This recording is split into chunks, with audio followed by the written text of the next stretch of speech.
Hello, Africa. Welcome to the AU Youth Corner podcast series from the Youth Division of the African Union Commission. My name is Nontobeko Tshabalala and I lead communications in the Youth Division. Now, usually Amanda is on this side of the podcast, but for today, we've got her in the hot seat. Welcome to another episode. Today we have got Amanda Chukwudozie. I'm going to hand over to you, Amanda, to tell us what you do in the youth division, but also just sort of take us from where you were before you got to the African Union Commission. Where are you from? Give us the whole gist. Hi, Nuno. Thank you so much. Okay, so my journey in a nutshell, I started out in a completely different life. I used to be in the medical sector. I used to work in radio diagnosis, and it was, day to day humdrum of you have this person, you inspect their bones, you do some MRIs, you do some ultrasounds, you see some cute babies in vitro, etc., etc. But I always felt like I was more interested in other things. And in the last hospital I worked at, it was a private hospital. I started paying attention to different patterns, patient patterns in health insurance. So people would come in with health insurance covers, and they would not be able to get medical help, and that really disturbed me. Like, what was now the point of paying for health insurance?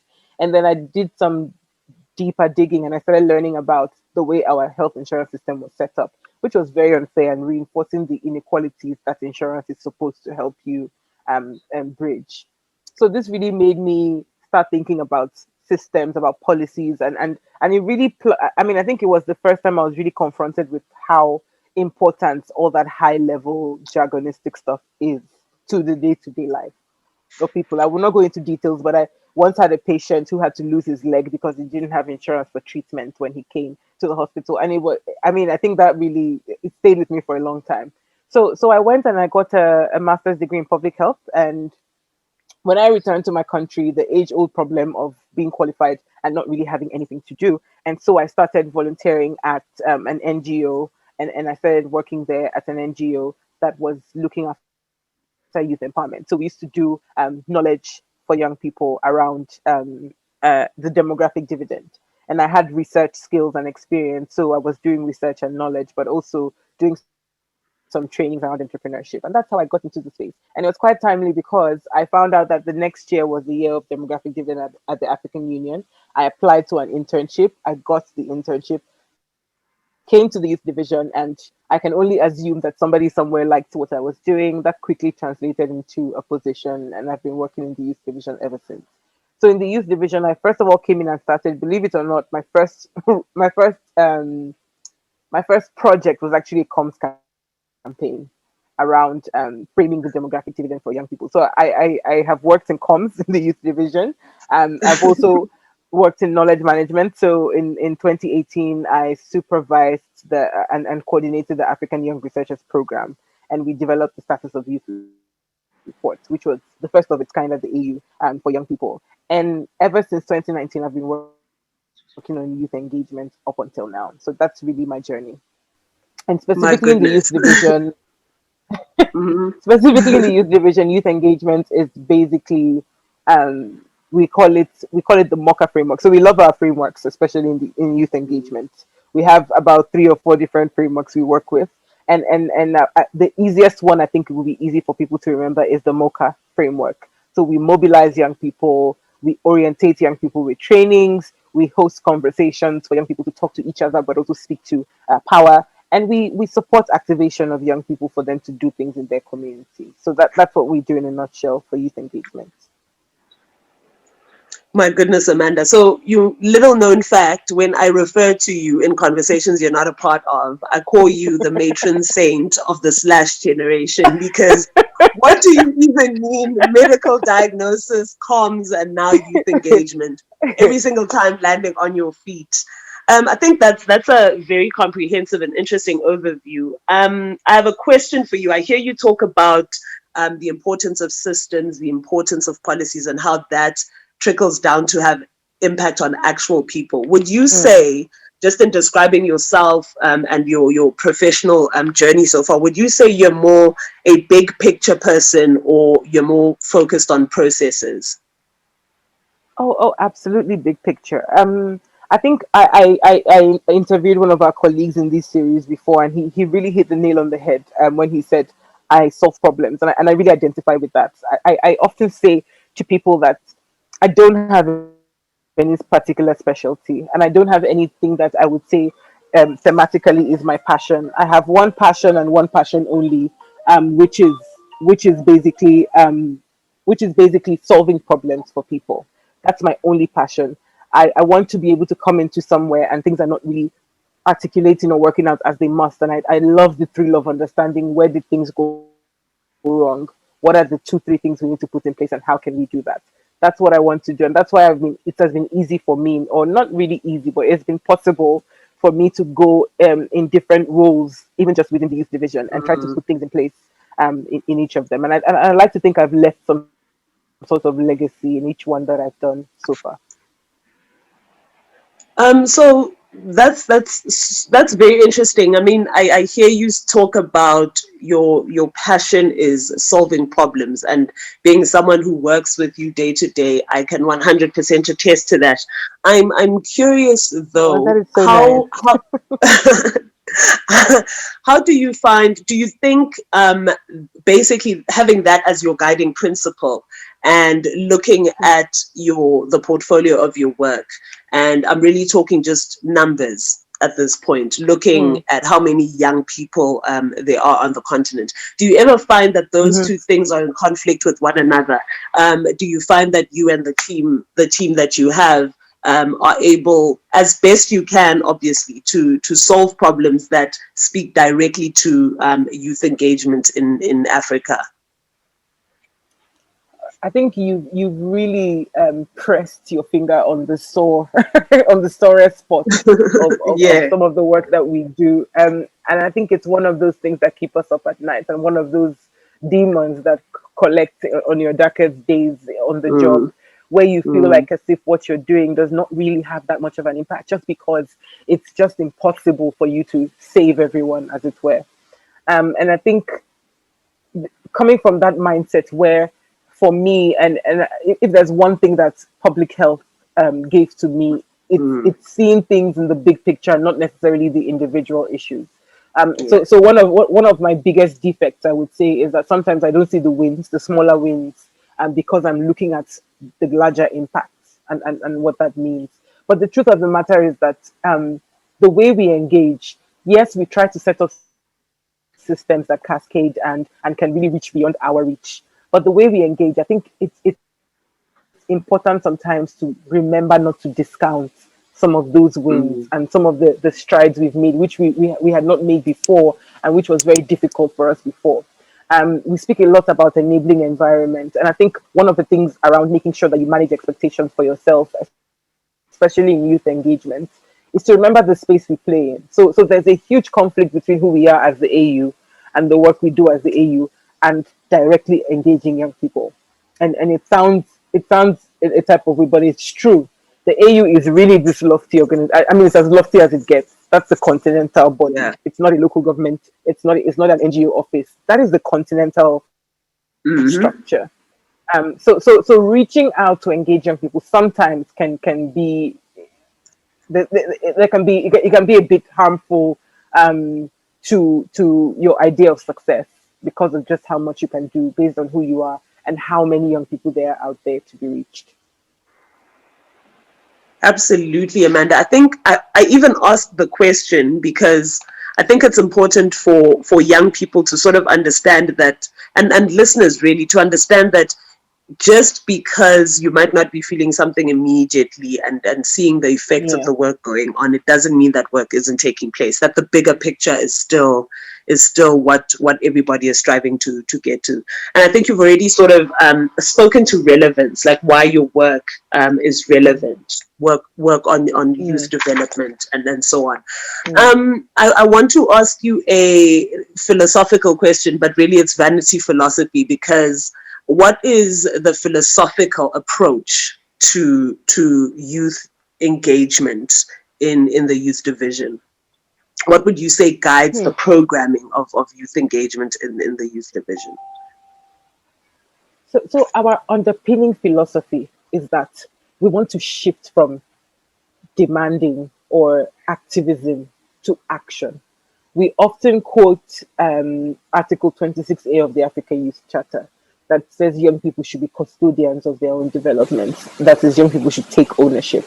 And it's a philosophy that resonates with me specifically. Let me tell you, when I first joined the AU, youth engagement was quite different, or significantly. I mean, we had structures that we worked with. We had a lot of middlemen and gatekeepers between the African Union and young people. And under the guise of the structure that it brought, which was a good thing, what it did was that it alienated a lot of young people. And the second thing it did is that it was a very demanding culture. There was a lot of resolutions and papers and government must and the African Union must. And the African Union truly must. It's important. And government should and must. Yeah. But there's also a role to play for young people. And I felt, and a lot of us at the African Union felt it was very infantilizing for us to keep talking about young people should come to the table and we don't capacitate them with the fork and knife and the cutlery sets that they need to carve the meat and eat the dinner on the table. So we pivoted to this very important place where we're looking at how do we build the capacity of young people to take advantage of that table and also preside at the table as well. And that's our overarching philosophy. Young people owning development, capacity building of young people to come to these spaces and engage meaningfully. And on our side as the AU, we obviously pledge to strive to continue to advocate for young people, to broker the right partnerships, to make sure countries are focusing on young people, to do one or two demonstrations for young people as well, to show them that it's possible for us to give you opportunities, etc. But this I would say is our underpinning philosophy. Okay, thank you very much, Amanda. I mean, I picked up some key things. The AU must, governments should, but also we want young people to shift from activism to ownership. Absolutely. And this really brings us into the Africa Youth Month theme for 2020. I'm a young person on the continent or in the diaspora. I want to get involved. I want to get engaged. But my first interaction with this theme is basically what you people have crafted in the office that you said, why should I care? Why is this theme so important? I think, it's interesting that we came up with this theme based on sensing what is happening across the continent. I mean, 2020 came, COVID came with it. We've never seen anything like COVID. It's interesting that this generation, our generation, which is less likely to have seen the Spanish flu or to have been really aware during the SARS epidemic and another epidemics. I think the closest we've seen to a wide epidemic was Ebola in 2014, 2015. So it's interesting that this generation, I mean, when COVID came like an avalanche, we had people land on their feet. I mean, people were very agile in those beginning days. Very quick turnaround time from young people. First of all, the first guard, producing posters, bringing themselves together. I like to make reference to the Take Responsibility campaign in Nigeria. I mean, 3-4 days into the COVID panic across the continent, people were saying, this is what to do, wash your hands, be vigilant, do this. I mean, this is just an example of young people just being responsive, taking action. Young people have long stopped looking at structures for guidance. Yeah. I mean, as a young person, all we ask from structures is just give us the way, make things easy, but we're not asking you to do things for us. So youth voices and actions and engagement have been there and have been pushing for different issues. And I think what we're trying to achieve with this theme is unifying us under one umbrella to say we're all doing the same thing and we're all on the same side. And how can we be more cohesive for action? Over the past few weeks, there have been a lot of movements across Africa of young people demanding good governance, demanding accountability, and end police brutality, end sexual harassment. And I mean, these are our peers across the continent. And a lot of these things touch us personally. And if this is not raising youth voices and youth actions, and if this is not fostering engagement, then I don't know what is. Yeah. This is a theme that all of us can really come together on that, and I think this is the most relevant theme in my whole time at the African Union, and that speaks to the zeitgeist of Africa and young people at the moment where we are celebrating it. Oh, completely agree with you, Amanda. That was very, very well put. My last question to you before we Thank finish you. up this I'm round. also educated, just like you. Why are you so competitive? So my last question, Amanda, what would you say? So as a young person, right, but who Mhm, also works in an organization like the African Union Commission, what would you mhm. say we could do better for young people across the continent? What's one thing in your work you wish you could see Ooh, improve? are we speaking Not about the the AU size. specifically? Are we speaking about the AU specifically? We're speaking about, yeah, I mean, you can answer it twofold, but initially it was about the AU under the position you hold. What would you like to see be better for young people? Okay. Yeah. I think for me, I really subscribe to teach a man to fish, as cliche as it sounds, or teach someone Mm. to fish and give them the fishing tools. And I think we're really trying in that regard. I mean, one of the biggest priorities for me in the past couple of years is something we've been calling youth engagement toolbox, and that's supposed to really, really help young people to expand their worldview and push beyond.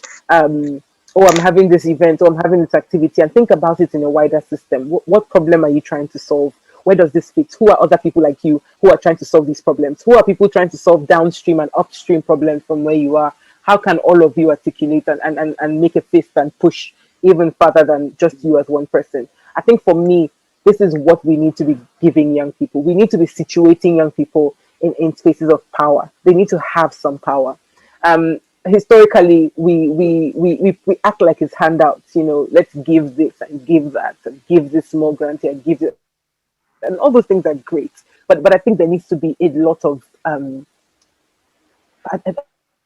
I don't know how else to put it except for power. I think it's very Yeah. important that Yeah. we give young people power.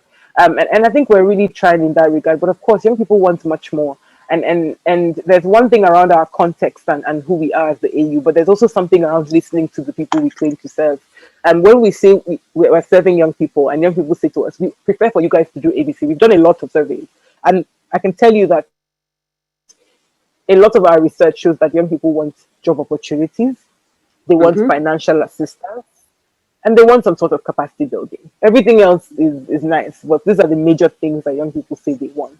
And I think we need to start exploring that. Instead of hosting a large meeting where we speak, which is important, but I mean, the good thing about the pandemic is that it showed us that there are other ways of doing these things. Let's redirect some of those resources towards implementation and giving young people a chance to ease their way. I think candidly, that is something that I think we ought to be doing better. We need to be Okay. doing better in just providing some of those access to finance and other resources to young people. Oh, absolutely. You said it, the three things: job opportunities, financial opportunities, and really this building of capacity. And if young people are saying Mhm. that these are the most important things to them, then I think we're all in agreement that this delivers them to this description of power that you gave. Really gives them autonomy. They're able Absolutely. to now contribute and so on. Thank you very much, Amanda. So that brings us to the end of that first round. We're now going to move to our quick fire round. And basically, here you just I'll pose questions to you, shoot them at you. You answer as quickly and as succinctly as you can. So, first question: how would you explain your job to a 5-year-old? This is harder than I thought. It is. It is. Like I don't To a talk to 5 5 year year old, olds. I would say that I help people become who they want to be. I think. Ooh, I love that. Are you a magician? I think Follow up from a 5-year-old. I love that answer. Um, Hopefully, I can distract the 5-year-old with I love, and I a nice love it. game. Okay, second question. What is the most, in a sentence, what's the most rewarding part of your job? The most rewarding part of my job, I think, is seeing proactiveness in young people. I think it's a common thread I hear often, and in our conversation series, we've had a lot of people speak to this. I think this generation is very surprising. We had a few years of just being asleep. If I'm going to be candid, there were a few years of us just trying to find our way. I mean, we were catapulted into the job market and we were a bit blind, but now we're getting into some sense of self actualization, and it's really impressive to see not just the millennials but Gen Z really say Mm, that yeah, we can sort things out. The only thing we need from you, don't kill us, don't make our that's lives it. difficult, and open the road, That's and it. we'll do everything else. And that is so inspiring. I think that satisfies me the most in my job. And what would you say continues to surprise you about young people? The most surprising thing about young people, especially in Africa, is a little bit how how priorities differ almost very cleanly across the regional lines. It is very clean, the difference in priorities. I mean, I would take the liberty to say some of the trends we've seen. If you're speaking to young people from West Africa, a lot of their chats to you is where are the jobs, where are opportunities. I've invented this, things like that. If you're speaking to young people from Central Africa, mostly, and to some extent South Africa, it's a lot about politics and Yeah. self-actualization in the political space. If you're speaking Mm, to Southern Africa as well, there's politics, but they're also very much into jobs as well. And you mm, speak to East Africa, it's also around that jobs, education, getting things done like that. If you're speaking to Northern Africans, which I find most interesting, is around identity. What it points to me is that for Northern Africans, there's a lot of conversation around the African identity. I think being MENA, being uh, Middle East, but also North Africa, it poses that sometimes that identity, the need to yeah. reaffirm identity as an African. And I think those lines are so interesting to me. And I wish we would do more around engaging young people specifically across those lines and bringing and celebrating some of those regional differences and bringing dialogue from those regional perspectives to say, from our end, this is what we Mm. find most important. I think it's a worthy area of conversation for young people. I love that. I'm already intrigued. That's a conversation I would participate in just as a young person, not as a person who does what I do Oh, professionally. 100%. Love it so much. Okay, second to last question, Amanda. What are you currently reading? Okay, I don't mean to be this person, but I usually read multiple books at a time. So, so I'm reading a number of books at the moment. I can just quick lap. I Go just started ahead. reading Thinking Fast and Slow by Daniel Kahneman. It's a really interesting book about thinking, as the name implies, and it's really intriguing me. I'm also rereading two favorite books. I'm reading one called Thinking with Systems, mostly because I'm trying to write a paper, and I need to go back to some of those seminal works. But I'm also reading a book that I recommend for everybody. It's so interesting. It's called Prisoners of Geography. It's not always relevant to my work, but it's a really great book just around how the world is, how geography influences foreign policy and international relations, and I think it's really interesting, and everyone should read that book. The last question. What advice do you have for young people? Just look, trying to make it through this life now that has COVID, now that has this and that. What advice do you have for young people? Okay, so if you permit me to tell a small story, I love media. Like I love books, TV, podcasts, things like that. So I watch a lot of TV, and I won in 2016. I was watching a series. I'm not going to name them because they've not yet paid me for sponsorship. I was watching a series, and somebody in the series said something called "Decisions are made by those who show up." And I sat up all night and I wrote like a 4-page essay on this around decisions are made by those who show up, and it answered something that had been calling in me for years, but I was not able to name. And this is the only thing I pass on to every young person. We, Mm, as young people, we are dissatisfied with so much. But if yeah. you don't show up, you cannot make decisions. It's those that show up to polling booths that vote in elections. I mean, we know some of the issues that we have with that. But it's people who come to the table that make decisions. It's people who engage that make decisions, and Mm. we I mean, Africa, the way our society is set up, has earned a lot of the apathy that young people have. But young people also need to come to a place where we don't cut off our nose to spite our face. Decisions are made by those who show up. If you don't show up, you are Ooh. not part of the conversation. So that is my only chat to every young person. You need to show up from the smallest level, from classrooms to work, in your daily work, to your community, to your friendships, to your relationships. Just show up. Oh my goodness, word to the wise. Just show up. You don't get to complain that you were left out of decision making if you were never there in the first place. Amanda, thank you Absolutely. so much. This was insightful. It was funny. It was interesting and educational to me. And I hope it comes across to our listeners as well. Thank you very, very Thank you much, for Amanda. having Thank you to me. everybody behind the scenes. Thank Um, you. Thank you. Goodbye. Bye.